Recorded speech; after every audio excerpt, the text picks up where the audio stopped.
Como é que está sendo a experiência no Santos Laguna agora? Você assumindo também a equipe, uma pré-temporada para trabalhar bem o time, né? Exatamente, já estamos com 3 semanas de trabalho muito importantes. É um projeto que me cativou desde o início, um clube histórico do México com 6 títulos que atravessa um momento atual menos bom, e o desafio para o qual me convenceram é reerguer este projeto e voltar às suas origens, que é origens vencedoras, que são origens vencedoras. Então, esse desafio eu encarei com um projeto a médio e longo prazo, que me apresentaram uma renovação de elenco, alguma renovação de elenco, renovação de várias estruturas dentro do clube, e como lhe digo, para mim é um desafio e é um orgulho muito grande poder tentar recuperar um histórico do México, pegar nesse histórico num momento difícil, porque é verdade, desportivamente é um momento difícil, mas dentro daquilo que é o esforço e o investimento que o clube está a fazer,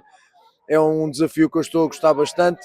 Tudo aquilo que me falaram está-se a concretizar e, portanto, eu estou muito feliz, quer com os jogadores, quer com as contratações, quer com as instalações para trabalhar, uma organização top, estou muito feliz com o trabalho. E o futebol mexicano a gente sabe que é bem apaixonante. Eu estava lá no jogo da abertura da Copa, Azteca, completamente tomado. Como é que tem sido o contato também com o torcedor?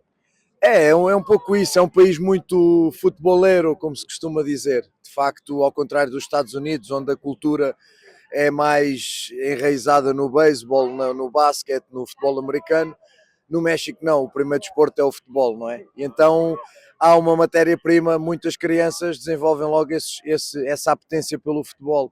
E o adepto também, o torcedor também. Então é um país que vive muito o futebol. O campeonato é um campeonato com dinheiro e, portanto, chama muita qualidade a nível individual, e depois há uma perspectiva praticamente global das equipas em que olham para o jogo de uma forma muito ofensiva. Não há jogos muito fechados, há uma procura do espetáculo, há uma procura do golo adversário rapidamente, e isso proporciona um espetáculo interessante para os adeptos. Então os adeptos gostam deste jogo, às vezes o jogo parte-se, fica ataque contra ataque, parece futsal, mas sem dúvida que eles olham para o jogo com muita paixão, e eu gosto dessa parte em que eles respeitam muito a essência do jogo, que é procurar fazer golos, menos preocupações defensivas e procurar fazer golos, e isso atrai muito o adepto, e não me estranha minimamente que o Mundial disputado no México tenha estádios cheios, porque de facto eles são muito apaixonados.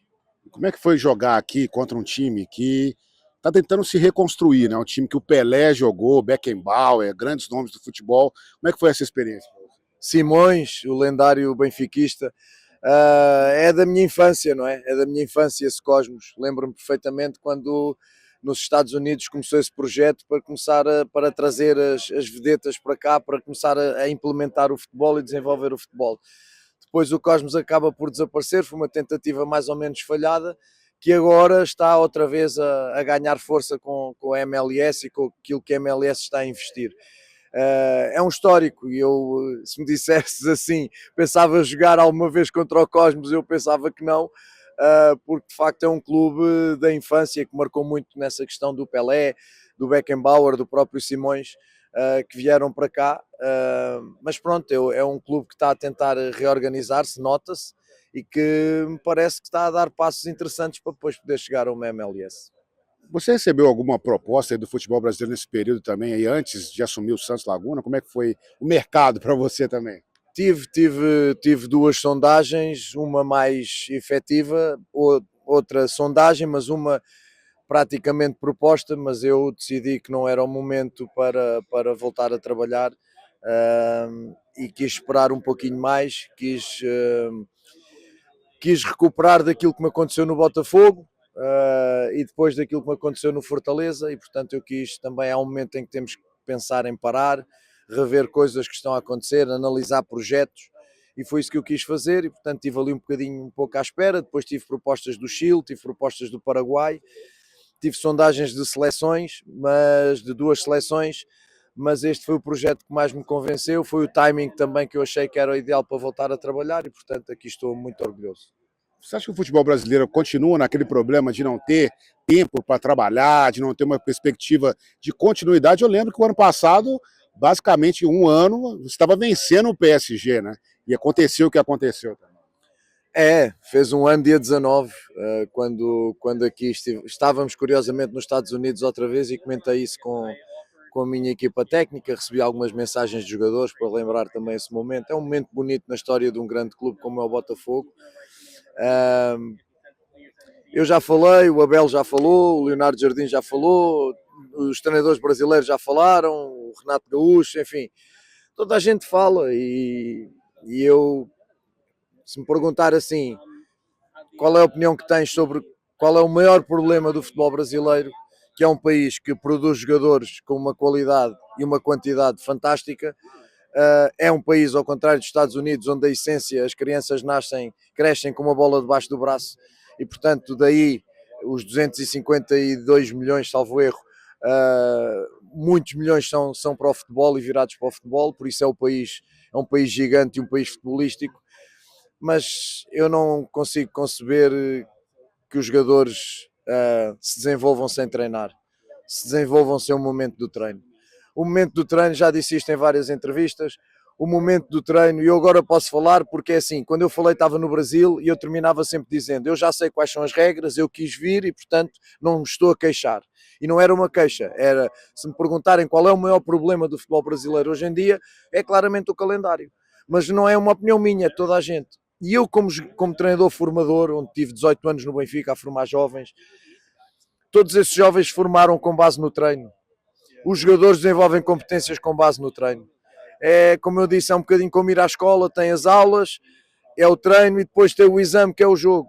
Mas você é no treino que você pode parar o treino para corrigir o jogador, é o ambiente, é o contexto onde o jogador pode errar e não há problema porque o aprendizagem, o treinador pode parar para corrigir, o jogador aprende, o erro não traz consequências desportivas, podemos parar e repetir, treino é repetir, e eu não conheço ninguém que evolua sem repetir as ações. No seu caso, como jornalista, repetiu e repetiu dias de trabalho e de jornalismo e de estudar. Não sei porque é que no futebol encaram isso de forma diferente. Se calhar não é por acaso que o Brasil não é campeão do mundo desde 2002, salvo erro, não é? Se calhar não é por acaso. Mas como as pessoas não querem pensar nisso, as pessoas olham para o futebol cada vez mais como um negócio, olham para os jogadores cada vez mais como carne para matadouro, onde não há tempo para descansar, onde não há tempo para treinar, as pessoas querem jogos, jogos, jogos, jogos, jogos, até a própria banalização, a própria repetição dos jogos de 3 em 3 dias banaliza aquilo que é a nossa paixão pelo jogo.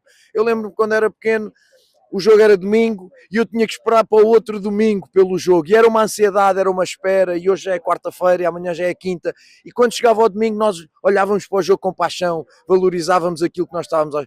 Hoje é banal, hoje nós tratamos mal o futebol, tratamos mal as pessoas do futebol, porque depois da manhã já outra vez motivo para dizer bem, para dizer mal.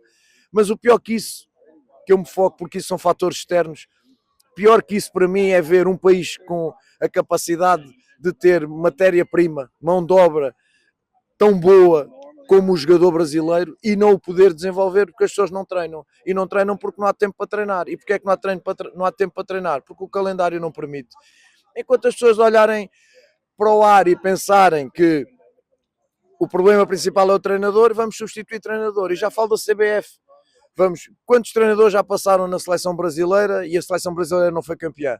E o problema é dos treinadores. Eu não quero defender os treinadores quando têm que ser demitidos, têm que ser demitidos. Ok, tudo bem. Mas o problema é sempre dos treinadores. Será que não nos podemos todos sentar num país do futebol, sentar, refletir, falar, comunicar e mudar as coisas que são claras? Que são claras, porque as coisas são claras. As pessoas não veem porque não querem. São claras, basta olhar para a Europa.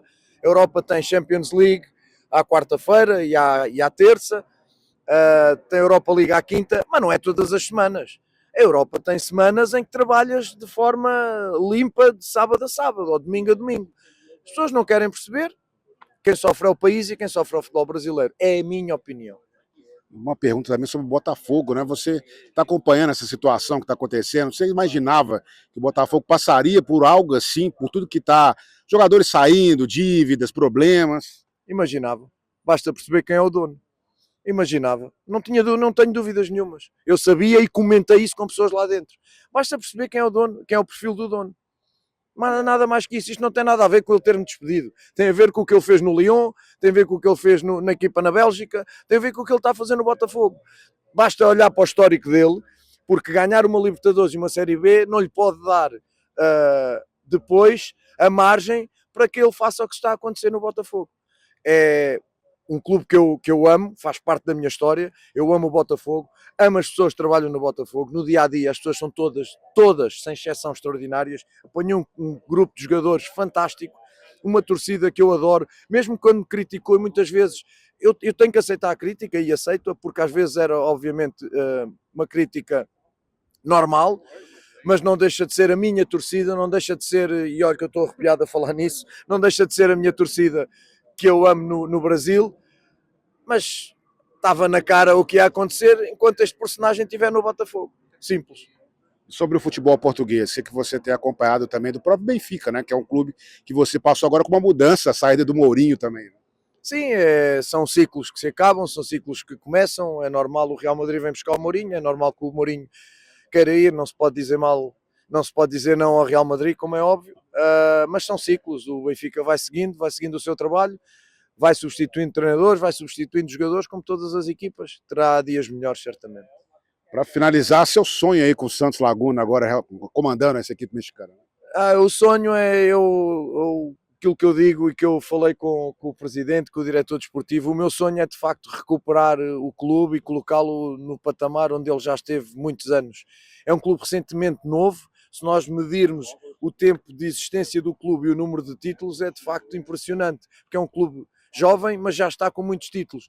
Então aquilo que nós queremos, e esse é o meu sonho, primeiro, antes de prometer títulos, custa muito ver o Santos Laguna nas últimas épocas onde tem estado, e de facto o meu sonho é que este projeto de facto consiga voltar a recuperar o Santos e consiga colocá-lo outra vez lá em cima no futebol mexicano e que ele depois esteja à altura dos seus pergaminhos históricos.